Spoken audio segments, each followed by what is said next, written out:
what up? It's your boy DJ Naeem. I want to give a huge shout out. Going out to my Jersey boys, breaking down these UFC cards, baby. Let's go. Got a little mama and she chillin' by the poolside. Fashion over drip, body done with a hair tie. Ex keep calling, tell that boy he need to sit back. You don't got a bag, you can never get your chick back. Broke boys, we don't like them. Bad, bad, bad, yeah, we pipe them. And I need some big money with some hype fans. Said I need some big money with some hype fans. Broke boys, we don't like them. Bad, bad, bad, yeah, we pipe them. And I need some big money with some hype fans. Said I need some big money with some hype fans. Check it. When I'm in Vegas, bring the drops out. Yeah. When I'm in Miami, bring the yachts out. Water, water. Drew, what's up, my brother? Yo. What's going on, my peeps? Listen, I guess that's one way to introduce yourself to the podcast. You were on fire last week. I'm just saying. I mean, if you win that many bets, you might as well just like wear a sign and let everybody know. Like, on you, tell if you want, but that's where we're at. So this is the Jersey Boys podcast. We like to gamble, so we're going to talk about gambling. UFC 261, Usman versus Masvidal 2. There's some big lines on this card. I see that you have your hat on. So why don't you tell everybody where you got that hat? You know what? Let me turn this around too. You can see the ball. Go ahead, guys, as you guys heard my partner, my brother, my compadre here talk about last week's card, we pretty much, almost swept the card entirely. I hit a couple parlays, hit a 6-leg parlay, and now we got this hat. If you guys follow me, if you guys see my tweets, wherever I post, Discord, text, or whatever, you guys always hear me say this word or text this word or hashtag this word, and all we do is get binks. Binks, units, money, dollars, whatever it is, we get it. And, you can find it up on the site. It's pretty much part of our merch. You go to artegentle.com. You can click on the Jersey MMA collection, and you'll find this hat. You'll find this Fade the Public shirt. And a couple other cool things to, you can get your Jersey boy on and make some money like us. And listen, we have a couple things we'd like to promote. Let's start with one promotion, and then we'll get right into the quick picks, Drew. Mm-hmm. So this week we're talking with we started our Discord. So we just started our Discord this week. Why don't you tell everybody what we're doing with the Discord, what you're doing, because you're basically single-handedly shutting it down with all these winning bets, bro. All right, so check this out, guys. So on the Discord, as he mentioned, it's pretty much where you can find exclusively all of our picks. So, I mean, on Twitter, we each have a little bit of a following. I only have like 400 followers or something like that, or 300 followers. I'm working on my way up. My buddy Steve has a couple, I think 1,000, whatever. But Discord is just another way that you can join our group. We pretty much kick it live in there. We talk bets, talk lines, and pretty much you get everything that we put out by the minute for whether it be MLB, NHL, soccer, live picks, whatever it is. We show you the tickets. We show you our picks. We show you our losses, our wins, everything that we do in the Jersey Boys sports media. It's on our Discord. So join the group. It's free. We're not charging you anybody. We just want everybody to make money and have fun. So check us out. And again, that was one promo. And if we're gonna do it and you're gonna bet, then you might as well bet with BetMGM. If you're in Jersey, we are an approved affiliate. Our link is on our website, so you can come to our website, or you can hit me up, you can hit Drew up, you can hit any of us up on Twitter, and we'd be glad to send you the link. There's plenty of information. BetMGM, it's a Jersey company. We're licensed in Jersey and Iowa. Why Iowa? I have no idea, but that's where it went first. First bet is risk-free up to $600. There's a nice little deposit bonus. And as I said last week for everybody, Drew, if you deposit using the casino link, although you want a sports gamble, but if you deposit using the casino link, that's where you get the best deposit bonus. So you deposit $1,000 if you're a DGen like we are. You could deposit $1,000 and then you get $1,000 the bonus. So you're basically starting your bankroll with $2,000. Not a bad deal, bro. Not a bad deal at all. All right, so especially if you've been tailing us, because if you've been tailing us, I mean, we hit a big underdog last week in Jacob Malkoun, which I was telling you, we didn't know anything about Jacob, and look what he did. Came out and rocked. You said it on the podcast too. Mm-hmm. But anyway, man, join us, Jersey boys. Let's get into this card. All right, so Drew, it's Monday, and I have only tape studied about 8 of these fights. So I'm only going to talk about the fights that I tape studied.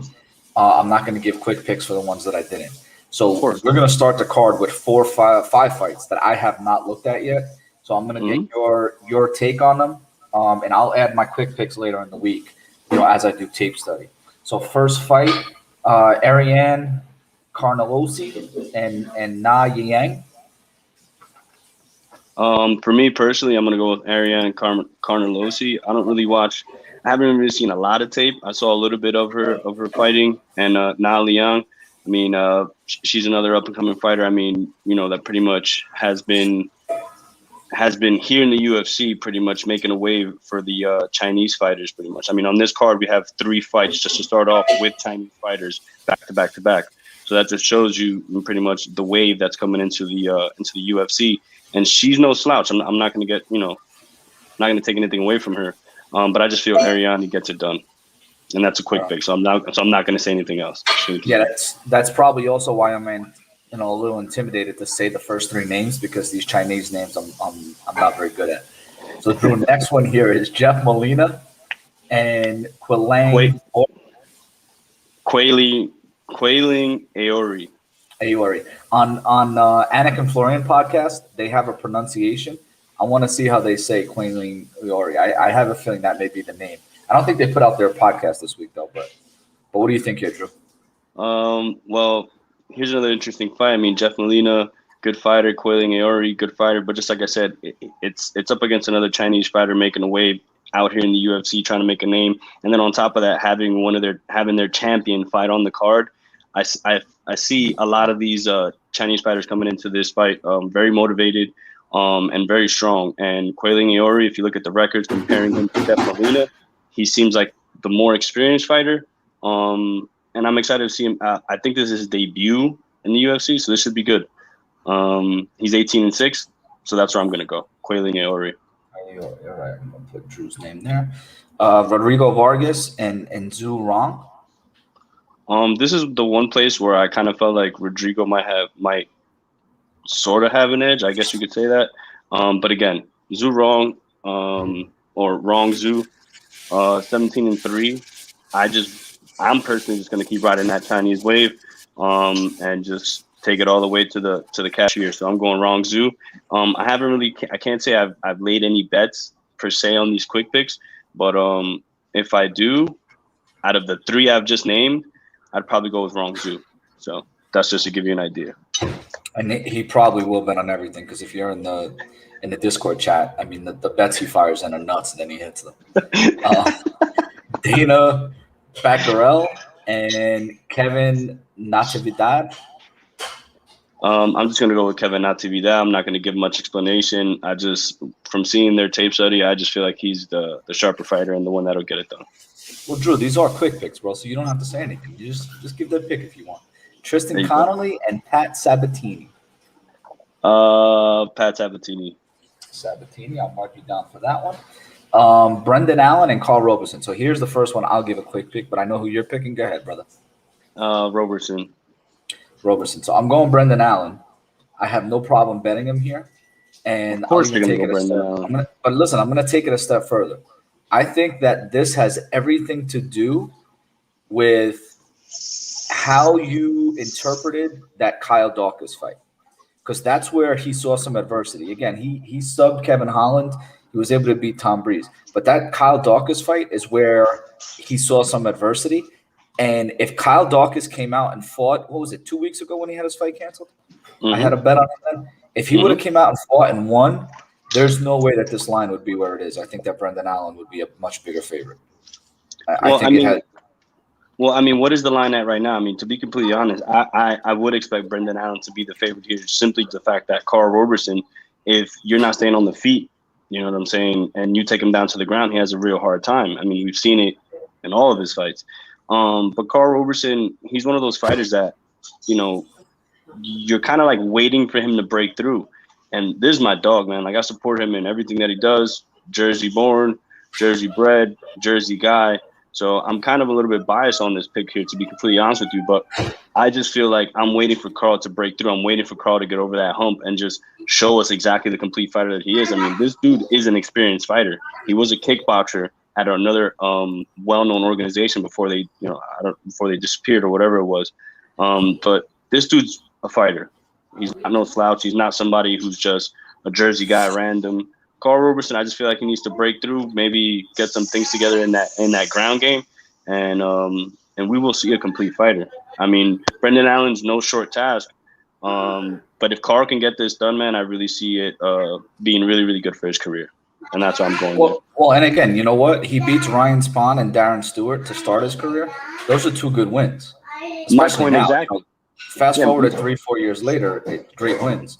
I just haven't seen him beat anybody else that I thought he was going to be. I thought he was going to beat Cesar Ferreira. Didn't think he was going to beat Glover. Didn't think he was going to beat Marvin. But the Ferreira fight, I mean, he got exposed. And again, he's been exposed on the ground multiple times. So I think that can happen here too. But let's get to this now. Again, this is quick picks. My bad, bro. Dwight Grant and Stefan Sukulik. I'm going to go Dwight Grant in this one. I did tape study this one, and I like Dwight Grant. No bet on this, but I do like him. I think he's a little bit too high of a price in it. By the way, Brendan Allen's almost only minus 130. Well, that's you see what I mean? I mean, he, in my opinion, he possibly should be a bigger favorite. If anything, considering what Carl Roberson has looked like, and considering the fact that if you take Carl Roberson down, you win essentially, right? Or from what it seems like. But yeah, like I said, that fight's gonna go either way.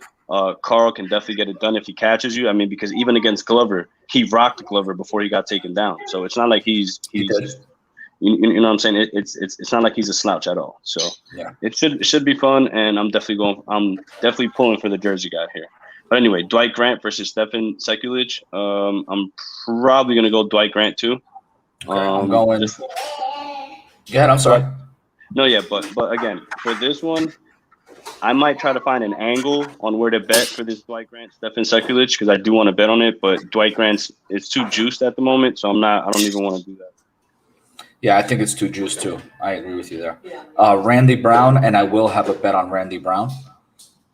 Well, this fight's weird, right? Because Alex Oliveira, I feel like every time I want to bet against him, and I have, he comes out and puts on the performance of a lifetime and cuts out and shuts down the guy that I bet against, and it's just weird.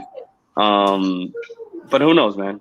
Alex Oliveira is one of those guys who's been around for a while, has experience, but for some reason, I guess because of the amount of fights he's always been in, the dude always seems to break down throughout the fight or fall off, or his gas tank is way too much. I mean, for a guy who's really not even that muscular, it's crazy how he gasses. So if he can keep it going, I mean, it's only 3 rounds, but I don't know, man. Part of me wants to go with Alex Oliveira, like my gut, a little bit, because I feel like Randy Brown sometimes tends to make mistakes and overshoot his shots or his punches.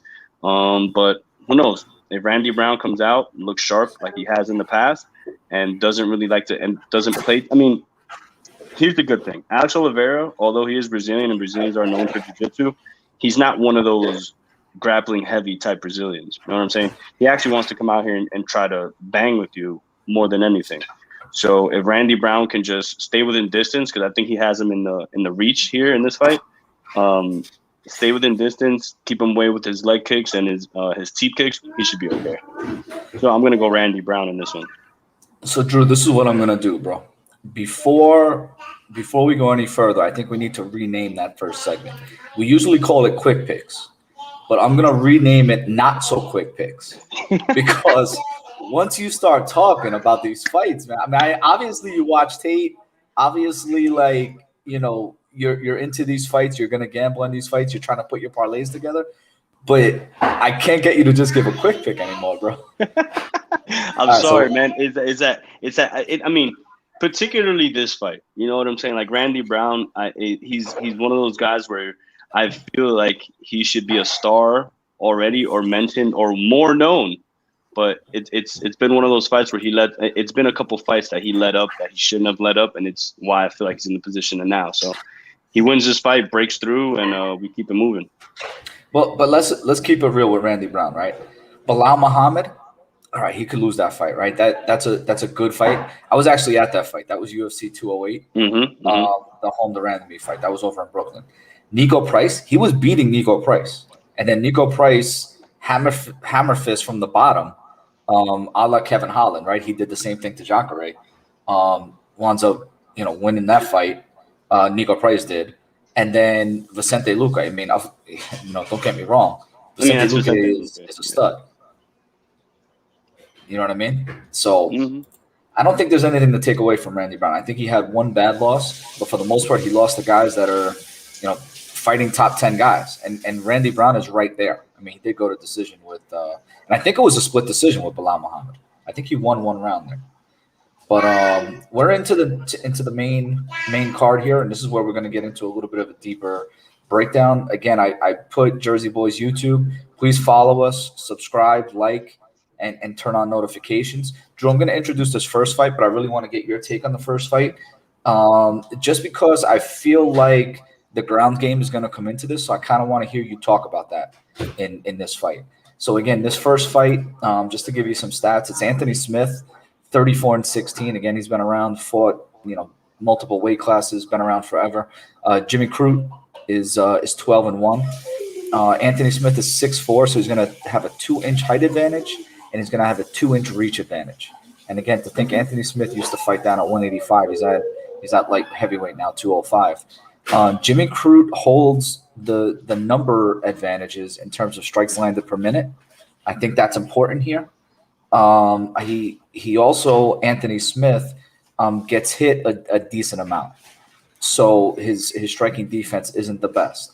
But Anthony Smith has fought very, very good competition. All right, obviously he's fought the better competition than Jimmy Crute.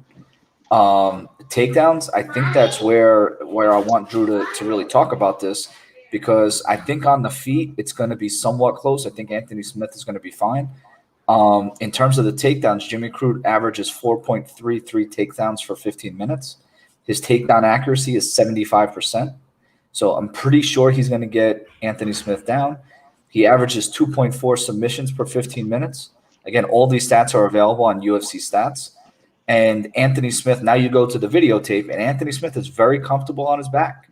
So Jimmy Crute is going to look for takedowns. Anthony Smith is comfortable on his back. At some point, it's going to turn into a jiu-jitsu match. So, Drew, give me your breakdown here, man. What do you think? Anthony Smith is broken. That's what I think. Because the Anthony Smith that we saw when we first met him, the burn the boats, the fire, the lion heart, or whatever it is, I feel like it's gone, man. I feel like Anthony Smith reached that peak, and his wings got burned off. You know what I'm saying? By the sun. That's pretty much what I feel like, because when in the fights that he's had, and the fights that you think, I mean, pretty much just listen to the announcers every time he's going into his fight, or even in his last fight, like, we're waiting to see the Anthony Smith of the old, or the aggressive Anthony Smith, and then he comes out and barely has any output, gets taken down, and it's pretty much hold him down, and he can't get back up. So it's even kind of weird. I agree with you. He knows jiu-jitsu. But does he use it in the cage? I mean, against people who really do jiu-jitsu? I don't think so, dude. Like, this is one of those cases where he uses his jiu-jitsu more so to be defensive and to keep himself out of bad situations and maybe, get himself to stand up. But use his jiu-jitsu and maybe sub somebody off of his back, I really don't see that ever really happening unless somebody really, like, falls into a guillotine or falls into a triangle, which how many triangles have you seen him throw up? Can you count? Not even three, not even 1, 0. He barely even throws any submissions up from his back. I mean, where he's comfortable is that he knows he can go to the ground and pretty much do okay and not get submitted, because that's one thing. Anthony Smith is hard to finish. Don't get me wrong. He's been finished, but he's not easy to finish. Now, Jimmy Crute, on the other hand, is going to come in here. He's technically the smaller fighter, like you said, because he's 6'2", Anthony Smith is 6'4". the reach. He has 2 inches pretty much everywhere on Jimmy Crute. But the thing is, how do you beat the taller fighter? You break him down. You bust him down. And if you look at Jimmy Crute and the way that he fights, he's somebody who's very durable. You know, he does get hit, don't get me wrong, but he keeps coming forward and applies a lot of pressure, whether it's on his feet, throwing good straights, overhand rights, hooks, uppercuts. I think he blasted Badowskis with an uppercut from hell in his last fight and put him to sleep. And then, again, let's talk about the takedowns. 4.3 averages per round, I think you said, or something like that. Per 15. Per 15. The dude's an animal. And against Anthony Smith, if I do tape study, right, and everybody has to do it, has to have a strategy going into a fight. Not saying it always goes as planned, but you have to have a strategy. What's your strategy beating Anthony Smith? Take him to the ground and make him miserable. He can't get back up. I mean, dude, height doesn't matter on the ground. We're both on the ground. We're both laying down. You got to get up from underneath me. And I feel like in this fight, Jimmy Crute gets it done by sub. That's pretty much how I feel. Jimmy Crute, if he doesn't sub Anthony Smith, he's just going to take him down, and we're going to see another portion of Anthony Smith. I'm sorry, another fight where Anthony Smith is just taken to the ground and mauled, essentially, which is what happens to him. Because the Anthony Smith of old that came out and almost looked like he didn't care what you threw at him. He was going to walk right through it and blast you and put you out and have his way with you. Against lesser fighters, maybe when he was first coming into the UFC, but now at the top echelon, in the top 10, it's been a very, very, very hard go for Anthony Smith, and it's almost like he's almost tiptoeing on getting out of the UFC, essentially. Because I mean, dude, when was the last time you've actually even talked about Anthony Smith being exciting? In a while. I mean, you see him even as a commentator, and it's like, all right, I guess he has a career there, but I don't know, man. To me personally, the Anthony Smith who I actually fell in love with, which was the burn the boats, come out here and beat everybody up, and you know, the Anthony Smith that everybody was bigging up and thinking that he would be the one to beat John Jones. He hasn't been the same since that John Jones fight. He hasn't been the same since he got beat, and then fight after fight after fight, it just looked like he was getting mauled. So who knows, man? I'm curious to see what type of Anthony Smith comes out. But my pick is going to be Jimmy Crute. All right, so I'm staying away from this fight. I'll tell you that right now. And if I pick anybody, it's going to be Anthony Smith. You're a sick fuck. Well, I'm just going to tell you this. I feel like you're really going a little bit too hard at Anthony Smith right now. Okay, it's okay. Listen, when you see it happen, just text me and be like, "You were right." Don't say anything else. Just say, "You were right." No, I have a question for you. Who's the light heavyweight champ right now? Blachowicz. Yeah, Blachowicz. Blachowicz. Who is he fighting next? This guy. What's his name? Glover. Okay, it's Glover. So after Anthony Smith fought John Jones, he was able to sub Alex. Okay. Who came? Yeah, but after a long layoff. Okay, but listen, the point is, his next fight, he gets beat up by Glover Teixeira, who's fighting for the title. Right? You're talking about a top-notch guy. His next fight, he loses by decision. Bro, I'm sorry. A top-notch guy. I'm sorry. Listen, I have to cut you off right now. Yeah, but you're not letting me finish. The whole idea is there's narrative around this. The momentum was broken, and you know, he talked about it before that fight, that when he had that break-in on his house, like his mind wasn't right. And I just don't think that his mind was right in his training to get prepared for those fights. I'm just giving you narrative. Listen, you can tell you went real hard at Anthony Smith. If you look at the line, that should, like, seriously, what should Crute be? Minus 600? The way that you just broke down that fight, Crute should be minus 600. You're putting the mortgage on Jimmy Crute. Yo, listen. You put the mortgage against Mackenzie Dern 2 weeks ago. Remember that? No, I didn't put the mortgage. It's okay. Mackenzie Dern won. We put the And we mortgage kept it on the moving. New York Rangers last week. That's who we put the mortgage on. And Yeah, they we won did. 3 in a row against the Devils. That's Yeah. where we put the mortgage, brother. Yeah, yep. But But anyway, again, you want but to, you listen, want that, you got to listen. get into Discord. Wait, hold Listen. on real quick. Nicholas wants to know what's the name of the Discord. And I just want everybody to know, Nicholas, all you got to do is hit us up on Twitter, and we will send you the link so you can get into the Discord. We'd be happy to have you. Okay? So go ahead, Drew. Listen, so answer me this. Going into the Glover fight, after he fought John Jones, who did you think was going to win that fight? Be honest. Don't say Anthony Glover. Smith. I'm pretty sure I bet it, actually. Exactly. Because you didn't think that Anthony Smith could lose to an old-timer like Glover Teixeira. Nobody thinks that Glover Teixeira could even be where he's at right now because of his age and because of the type of fighter that he is. He just keeps coming out, and just like Andre Arlovsky did last week, he just keeps proving Father Time wrong. And that's all he's doing. But Anthony Smith should have beat Glover Teixeira. The Anthony Smith that was on fire, that was the lion, that whatever, he should have beat Glover Teixeira, dude. He should have. And I think whatever, he got his house broken into, life-changing situation, and I'm glad he's okay. I'm glad his family's okay. I'm not knocking him for that. I'm knocking him for what he does in the ring. And when he gets taken down to the ground, he literally lays down and does nothing. Has no response for it. He doesn't. It looks like he's tired the second he hits the mat. That's all I'm saying. That's all I see. So Isn't that training? 100%. But don't you train? I mean, dude, it didn't just happen once.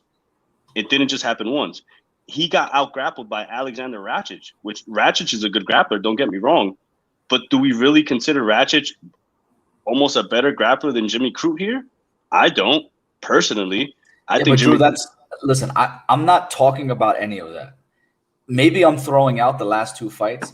I'm just saying I don't think his head was right in those last 2 fights. I'm not telling you that I think his head is right here either. All I'm telling you is if he doesn't train properly, that's why he's gassing out. If his head isn't right in training, which again, I don't know this for a fact or not. I just know what he's spoken about, and then I'm interpreting those facts. No, of course. You know what I mean? But I'm going to assume that his head wasn't right. If you remember how he beat a guy like Alexander, right? His cardio needed to be on point to win that fight, if you remember. Right? He was able to outlast him. And he was able to really come after him when he needed to finish the fight. Obviously, he didn't give up, but he was gassed in his last 2 fights. And it showed. And then if you talk about the fight after that he absolutely had to win, you did mention before you didn't see any triangle, but he did get the triangle against Devin Clark. He did finish that via triangle. No, wasn't it a rear naked choke? I'm pretty sure it was a triangle from bottom. Didn't he get the triangle from bottom? I'm pretty sure, if I remember that. It could be, bro, but that's 1 in a freaking million. I'll tell you that much comes in from Anthony Smith. Well, and again, and it was Devin Clark, right? You know, not the best of competition. I mean, he's a good fighter, but he's not the best. But Anthony Smith knew where he had the advantage, and that's where he basically just went to. And he also knew that Devin Clark takes the fight to the ground, so he's going to wind up getting there anyway. I just think that there's a lot of variables with this fight, so I'm not comfortable. I'm probably going to stay away from it, but I'm going to pick Anthony Smith because I think we're going to get the Anthony Smith of old. I think he's motivated at this point. I think he needed that win, and I think he's motivated. I hope so. All right, but I'm still picking Jimmy Crute. No, that's fine. We talked way too much about that fight. I'm going to get into this next fight here, and I got a pretty strong take on the next 4 fights. Chris Weidman and Uriah Hall. We got Uriah Hall, who's 17-9. Chris Weidman is 15-5. Chris Weidman's going to have the 2-inch height advantage. Uriah Hall is going to have the 1-inch reach advantage. And there's no doubt in my mind, if Uriah Hall lets his hands go, he's going to win this fight.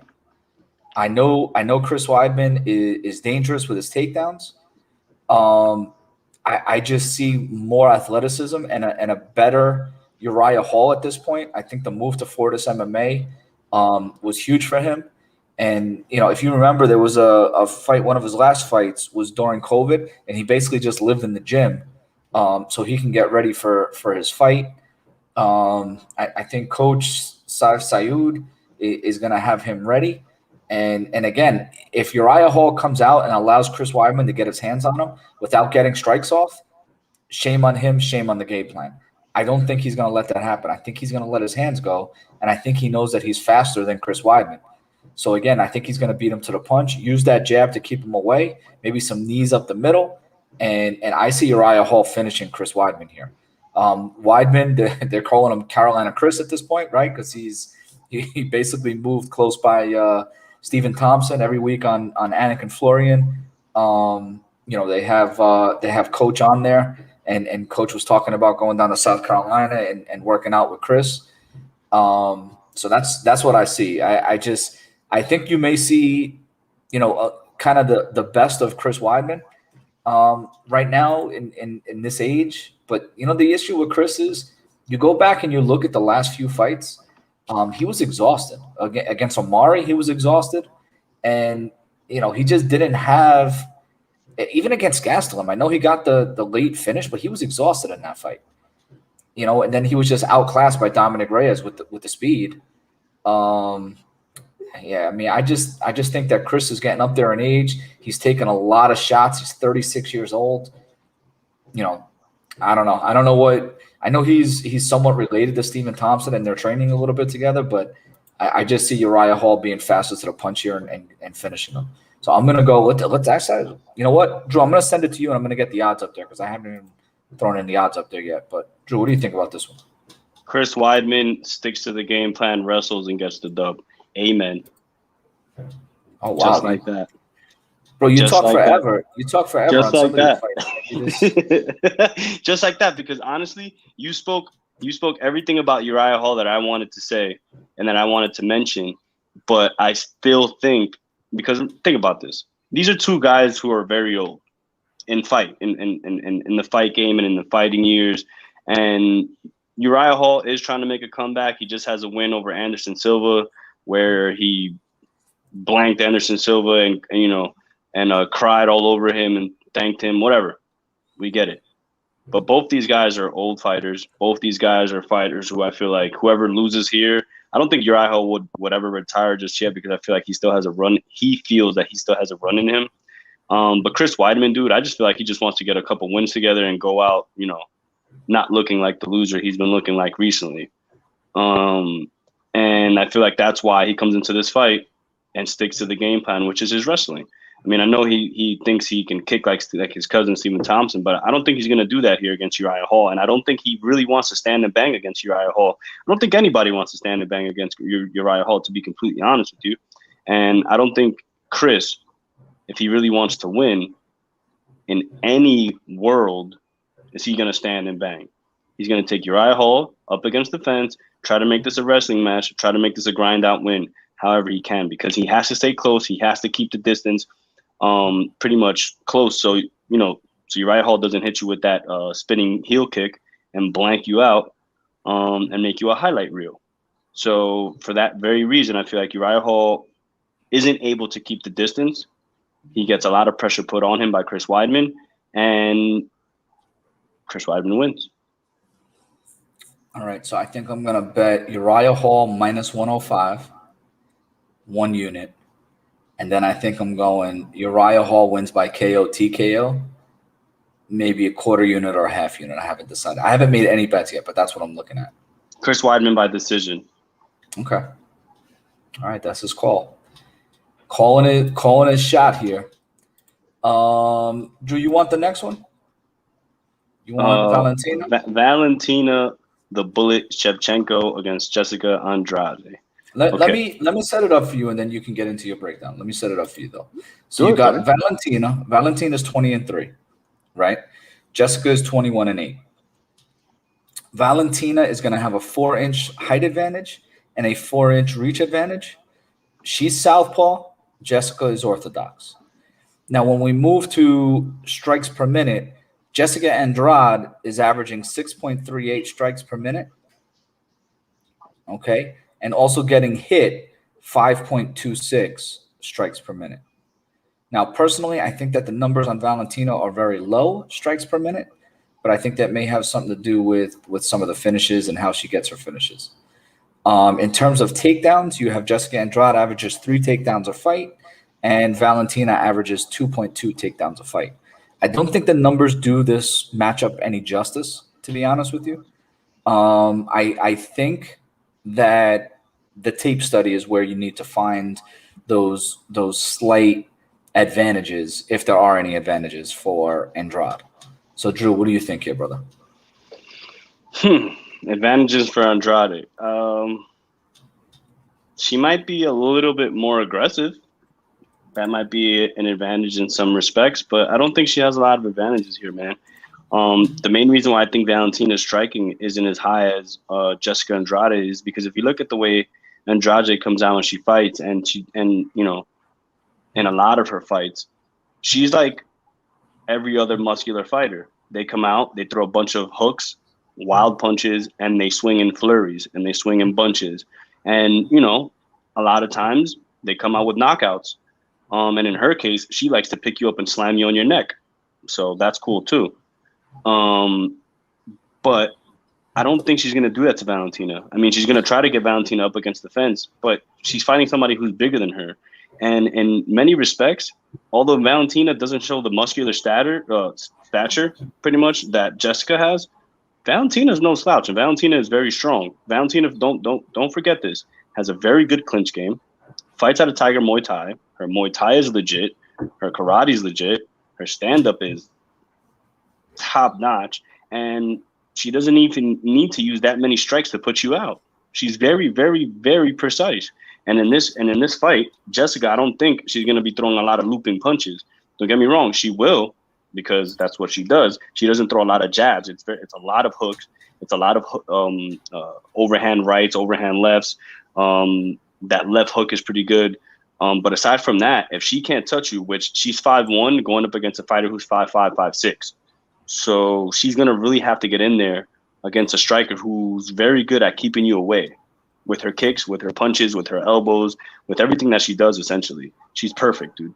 I mean, although she has 3 losses on her record, the way that we've been seeing her fight, do you ever really think she's gonna lose? I don't.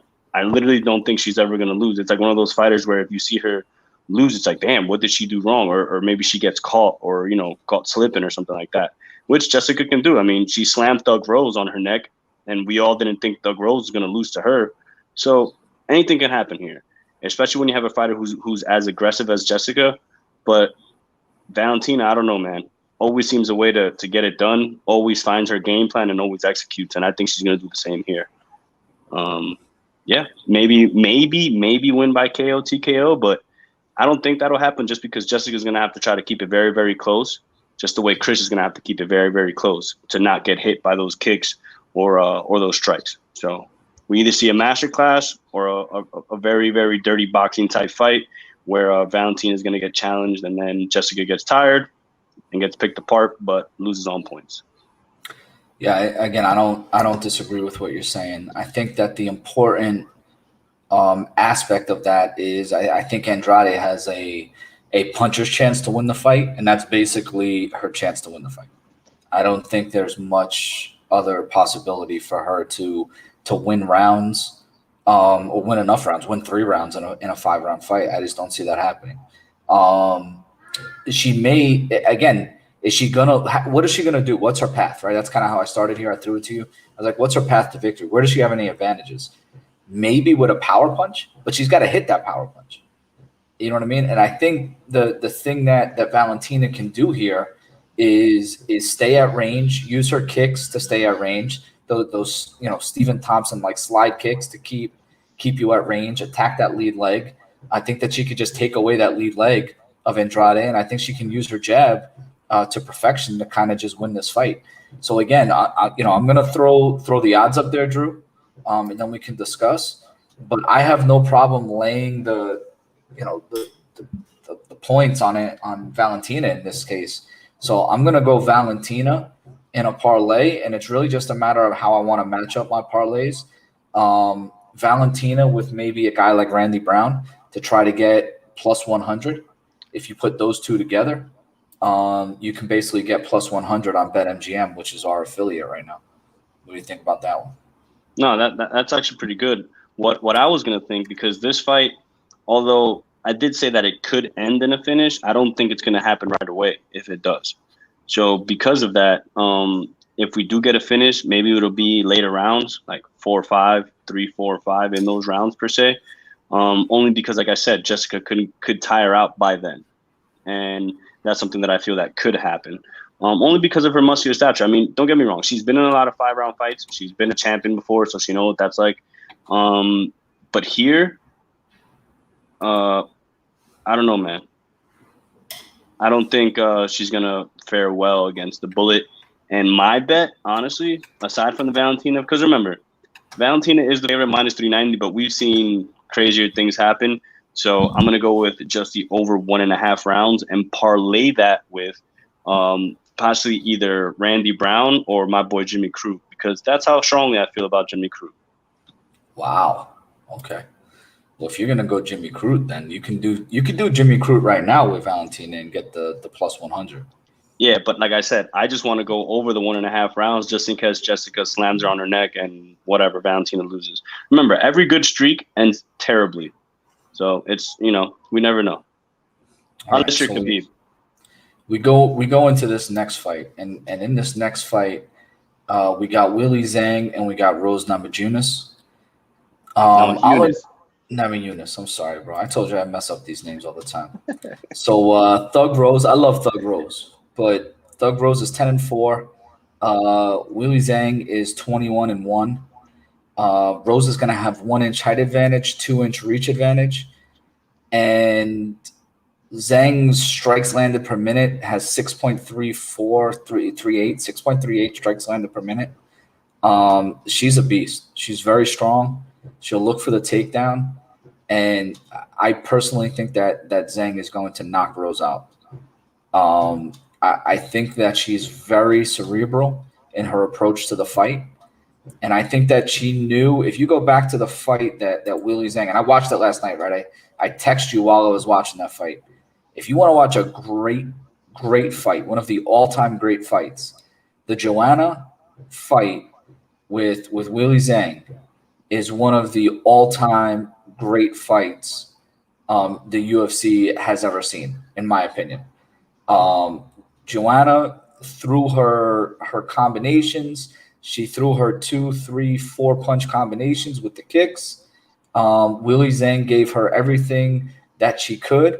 And I don't think that Rose is going to be able to overcome getting hit as often as Joanna did. I mean, if you remember the chichon that Joanna had on her head, right? Like, do you remember that?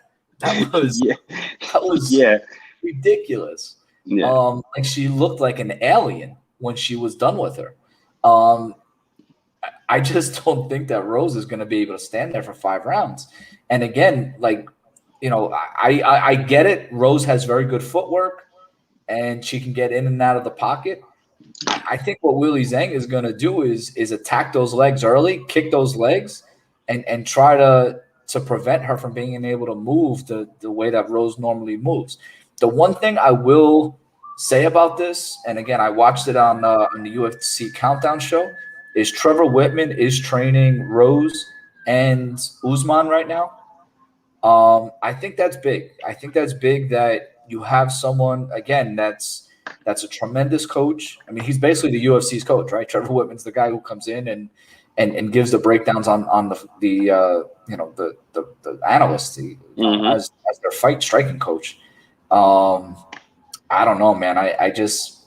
Zhang is an animal. Zhang's on another level, and I think that she's going to be able to get into Rose's head and break her. So I think that I'm going to go Zhang. I have no problem putting Zhang into a parlay. You can probably parlay with Usman or Valentina, and that parlay I believe pays -110. So that's not a bad parlay if you put those two together. I kind of like that. And I think she's going to be able to get this finish. So again, I may even throw something on it. I'm going to put the odds up while you're talking, but I think it's like plus 275 for the finish. KO TKO. Yeah, Drew. So one of the biggest things that I took away from that fight, watching Weili Zhang and Joanna Jędrzejczyk fight, is the fact that Weili Zhang is very, very, very durable. Aside from very good, she's very, very durable. And durable to the point that even though she caught bombs, dude, because Joanna gave her everything but the kitchen sink. I know Joanna looked like she took the worst of it because she did, but Joanna was giving back just as good as she was getting. You know what I'm saying? Like, she dished it right back. The only difference is that Weili Zhang hits like bricks, and we saw it all over Joanna's face and head and everything else. So because I feel like that's one of her best traits here, it's the biggest reason why I think if Thug Rose wants to come out here and win, she needs to be absolutely perfect. She can't mess up. She can't let up. She needs to come forward. She needs to apply pressure because she's, number one, I don't think she's going to take anybody down. She's never taken anybody down before, so that's not in the game plan. You know, this is going to be a straight-up boxing match or a kickboxing match, essentially, because these girls are going to stand and bang.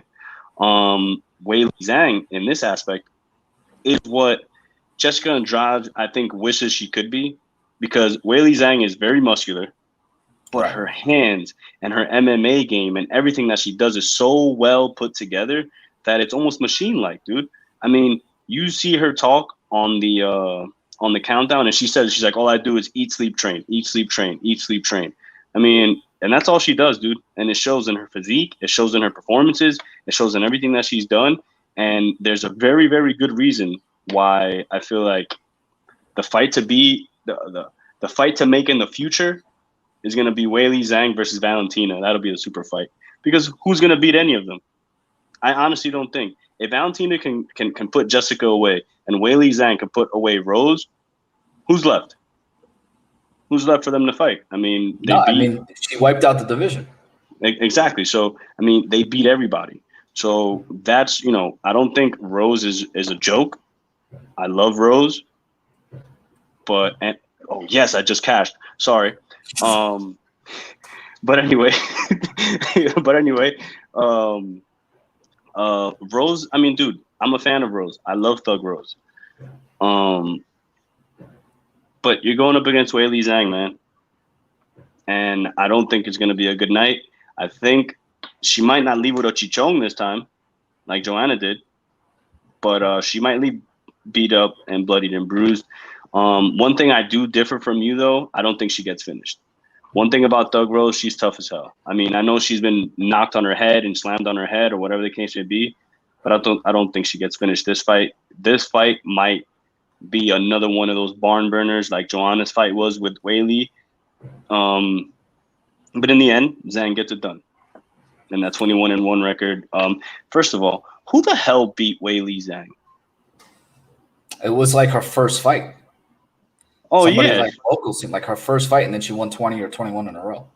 It's weird. It says 21-1, but she has 2 losses on her record. One Maybe is one as an amateur or something. Yeah, possibly. No, she has no amateur results. So it's pretty weird. One is a kickboxing bout, which I guess that's the one that they consider yes, real. They didn't count that. That's kind of like the grappling matches that they'll throw in Tapology. They don't count that anymore. Yeah, that makes sense then, I guess. But anyway, it doesn't make so Drew, we should bring this up too. You mentioned something about it before. But Rose, has some controversy around her this week. And the narrative is, with her statement, I'd rather be dead than go red, right? Is that the comment she made?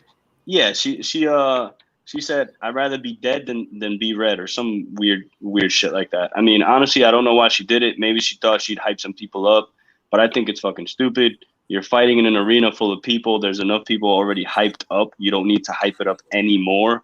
And now the whole awe of you. I mean, dude, she shaved her head and she used to be a monk and say nothing and come in here and then kick everybody's ass. And now she wants to say some dumb shit like, don't do that. Don't sell out. Don't be a weirdo.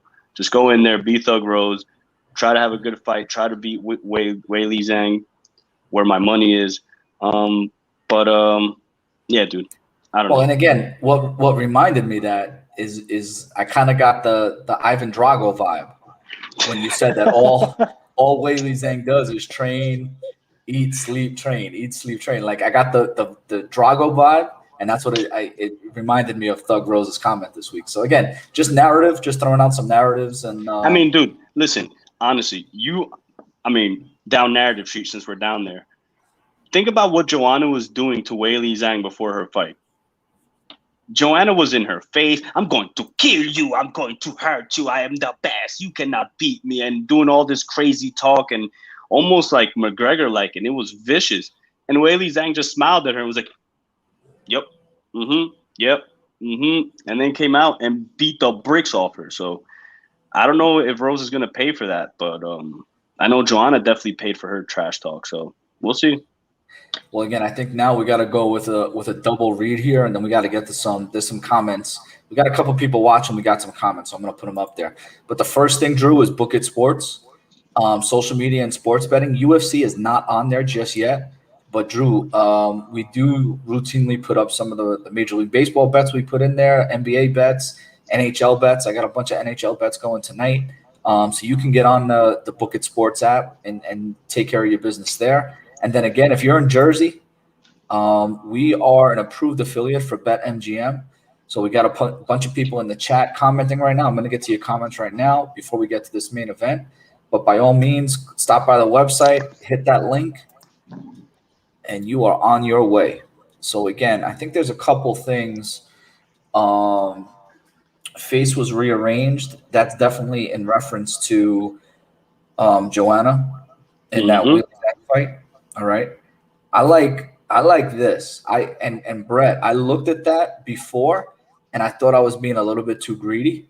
So I feel like the easier way or the more comfortable way that I was going to play it was Valentina and Zhang. And I think Valentina and Zhang paid plus 100 on BetMGM. And then if I go Usman with Randy Brown, I believe that paid minus 110. So I think that's the way I'm going to match up my parlays there. But I like where your head's at with that. Drew, what do you think with that parlay? Hey, Brett, I love where you're going, right? And like my partner, who his favorite phrase is always, what's the thing you always tell us? Diversify. Diversify, right? Well, I tend to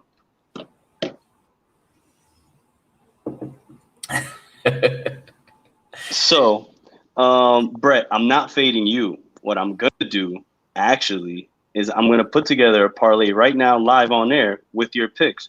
So what I'm going to do is, here's what we're going to do. UFC 261. Yo, Brett, this is real Degen stuff right here. Like he's about to throw at you.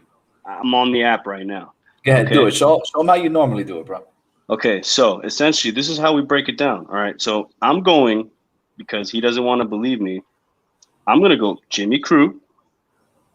Right? Then I'm going to go, where is it? Valentina. I'm going to go Zhang. I'm going to go Usman, because Jorge Masvidal calls me a 12-leg parlay last time in $12,000. And then I'm going to finish it off with my partner's pick of Randy Brown, because I do believe in Randy Brown. Right now, we went from a shiny plus 138 to a shiny 1, 2, 3, 4, 5-leg parlay. Just added 2 more legs to your parlay, and now, what does that say there? I think if you can see it, guys. I don't know if my camera sucks. We're at plus 474. Plus 474. So if you bet $50, you make $287 with 27 cents. But if you're $100 better, you're gonna make $500 quick off that parlay. Which recently I've been $100 better. So God bless, vaya con Dios if you're gonna trail me. But that's the parlay of the week, guys. So I hope you wrote it down. Yeah, and I agree with Nick here too. I think Weili beats her up. I actually am calling for the finish. It looks like Nick's calling for the decision. So is Drew. I'm calling for the finish. And again, Nick mentioned Baccarel. I haven't taped that one yet. I really just taped the main event, the main card here. So we got the main event left, but I haven't taped that yet. But maybe you want to throw that in there too, Drew. It's up to you, brother. Nah, Baccarel, I mean, is a good pick. I don't dislike it, Nick. But again, I just like Kevin Natividad a little bit more. But my brother, if you like it, I always say go with your gut, not against it. Book it. All right, so let's get into this main card, bro. Kamaru Usman is 18-1. Jorge Masvidal is 35-14. Usman is 1 inch, taller in height, 2 inches better reach. Usman they put down as a switch stance fighter. And in terms of the numbers, anything stick out to me? I'll just bring it up. I think Masvidal's defense, 65%, is pretty impressive with some of the strikers that he's fought against. Usman, the 3.22 takedowns per 15 minutes. I think again the numbers say a story, but it's pretty cut and dry what we're going to see here, right? The only reason that we're getting this rematch is because the first time it was a slow fight. Usman slowed it down to basically take advantage of the lack of cardio that Masvidal was going to have on a week notice, right? Like he literally had to, and they both had to do it, but he just didn't have a full fight camp. They both had to, in a marathon way, get from where Masvidal was in Florida to Vegas, take the COVID test, pass those tests, get on another flight, go to Abu Dhabi, and then be able to fight Usman in a 5-round, brawl. And then he comes out and he says, I didn't practice my defense for the foot stomps. I think it was something to that effect is what he was talking about. So again, Masvidal's trying to sell this fight, but Jessica Andrade has a puncher's chance. I think Jorge Masvidal has a puncher's chance. I don't think there's a shot of him winning a decision, a shot in hell of him winning a decision. So I think Jorge Masvidal has to finish this fight. And if you go back to the Kamaru Usman fight when he fought Burns, I cannot believe the shots that he took from Burns. And basically like a robot just ate them for the most part. I mean, yeah, he got wobbled, but I mean, I'd be asleep for 3 days if I got hit with any of those. You know what I mean? Like I'm done for the week. I'm calling out. I'm taking a couple vacation days. I may even schedule myself for a staycation in bed because seriously, I don't know how he just kind of ate them and recovered so quickly like that. Now again, I don't think he's gonna stay on the feet as long as he did against Burns.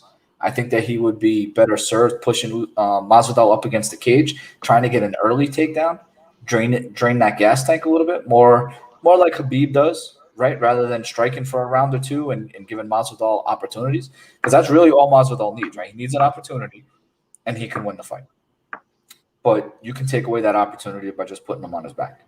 So, I mean, the fight is in Usman's hands. I just don't see Usman losing to Jorge Masvidal here.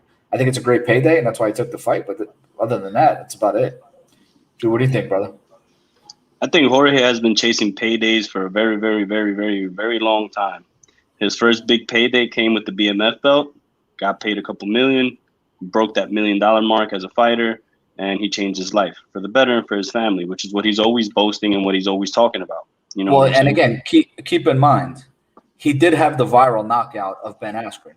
What does that even mean at this point after what Ben Askren did last weekend? I mean, look, to be completely honest, at that standpoint, when you have Ben Askren, a free agent, the way that he was in China, I mean, think about this, dude. When he was in China, he literally got hit a handful of time in like a 3-year span. He got hit in the face a handful of times in a 3-year span in MMA. That's incredible. So, of course, when Ben Askren comes into a fight and then goes up against Jorge Masvidal, and Masvidal comes out like the badass and like the bad guy that he is, or like the villain that he portrays, he sold it. He sold it. You know what I'm saying? And he made his money, and he blasted him, which just put the cherry on top of everything. But here's the thing. Jorge's BMF steam is kind of going away, dude. I mean, he's still a bad motherfucker from Florida. Don't get me wrong. He's still a goon. Everybody knows what he's done on YouTube, and everybody knows he goes out there, puts it on the line, and he'll literally show up to your fucking barbecue or baby shower if he has a problem with you. We know that. We know he's a badass. But Jorge Masvidal, I mean, the reason why he was so, even on a 6-day notice, why I felt strongly that he could even put up a fight is because you thought he would at least be better at striking. He would at least be the better striker, the more crisper striker, the faster striker. But aside from that switch step overhand right that he has,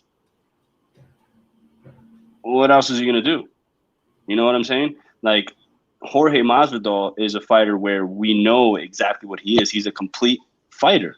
The only thing that I feel like he can probably improve in his game is obviously the wrestling. It's obviously on the ground. Maybe throw up some jiu-jitsu with it. Maybe get more grappling. But I know he grapples. I mean, he's out of ATT. A bunch of grapplers there. He trains with Gilbert. You know what I'm saying? Someone who's fought Kamaru Usman. But it's like every time these guys have a game plan and then they go up against Kamaru, it's like the game plan goes completely out the window. To be completely honest, I don't think Gilbert should have even striked with Kamaru. I think Gilbert should have tried to take this fight to the ground and try to out-grapple Kamaru. Because Kamaru didn't want to do anything on the ground with Gilbert. Never wanted to. I mean, when the hell have you ever seen Kamaru Usman really choose to strike? He's not a striker, dude. He's just finding his jab now. He's just finding a jab now, which, don't get me wrong, is a devastating punch, and it is good. But as a champion, right now is when you found it. What does that say? That his game plan is solid, and all he has to do is go out there and wrestle. You know what I'm saying? And if he puts the hands together, which he's doing now with Trevor Whitman, now as a champion, becoming the complete fighter, it just shows how good he is, man. That he's go back to the well, brother. Go back to the well.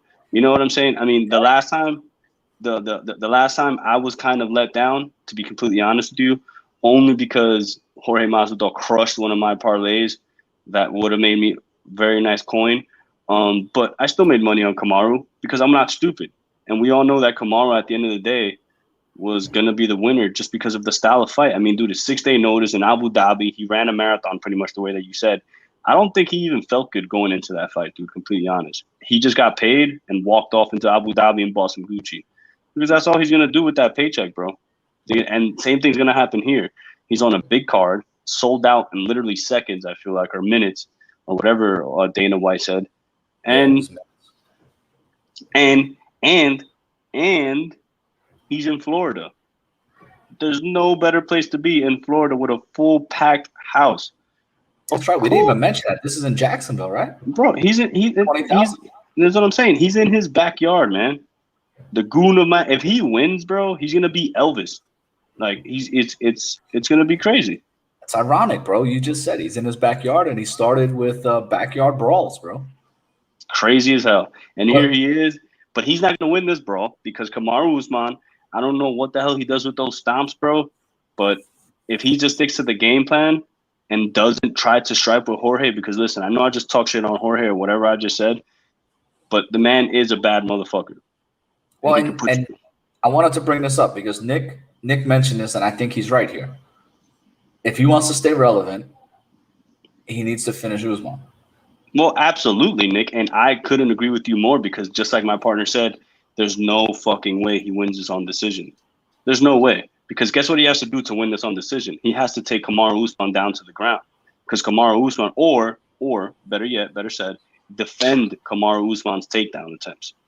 Which I know you can probably do it for 1 round, for 2, for maybe 3, but can you do it for 5 rounds? I don't think so, dude. I really don't think so. Kamaru Usman's just going to wear on him, take him down, maybe stomp on his feet a couple more times. And Jorge, I love you, bro. I'm Latino too. I wish I had money on you like I did last time, but this time it's not going to happen. I like winning too much. So Kamaru Usman is where my money's going. I'd probably say this one, I don't think Jorge gets stopped the way that Gilbert got stopped. I mean, Kamaru Usman looking like a striker is a joke to me. I don't care if Trevor Whitman is in his corner. So, yeah, I think this fight goes at least over the 1.5 rounds, and I get to hit one of my favorite bets again on the BetMGM app, which is the over 1.5 rounds. You got to pay some juice for that, though. Of course. Of course I'm going to pay juice, which is why I'm going to parlay the hell out of it. Just think about it. Think about this. Over 1.5 rounds, Kamaru Usman and Jorge Masvidal, right? Let's pull out the apps again, folks. Let's pull it out. Over 1.5 rounds, Kamaru Usman. Over 1.5 rounds, Weili Zhang. Over 1.5 rounds, Valentina Shevchenko. And by the way, I call this the over 1.5 rounds parlay. I don't put this out all the time because I'm a degen and I like to keep that to myself sometimes and think these people are going to think I'm crazy. But it's okay. I'll let you guys in. So let's put this together. Chris Weidman? Right. Chris Weidman, yeah, it could go over 1.5 rounds, and I think that's where I'm gonna stop it because Jimmy Crute is gonna put away Anthony Smith. So I'm not gonna keep talking about that. But here we go. Let's put it together, guys. Let me just, my phone's acting a little dumb. I'm gonna show you all the odds and what that looks like. So Chris Weidman, funny that's there. Oh, it doesn't even show it to me. That sucks. Let's see. Valentina.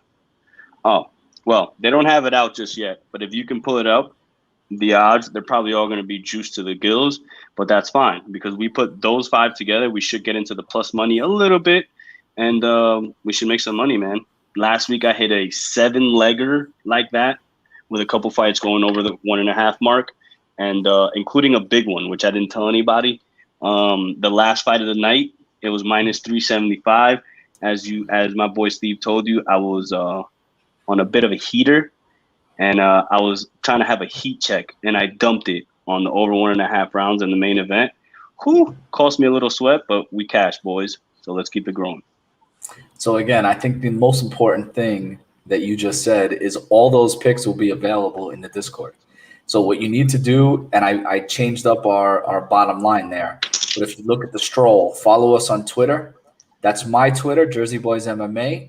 Jersey Gambling is the team Twitter.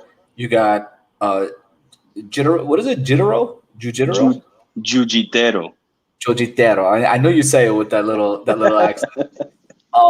We're gonna be in Sea Caucus. We're gonna be watching the fights in Sea Caucus on Saturday night. And definitely follow us there. Get in that Discord chat. Hit the links in our bios on Twitter, and you can get in there right now. Drew, last word. You got 10 seconds. I love jiu-jitsu. What up? It's your boy DJ Naeem. I want to give a huge shout out. Going out to my Jersey boys, breaking down these UFC cards, baby. Let's go. Got a little mama and she chillin' by the pool.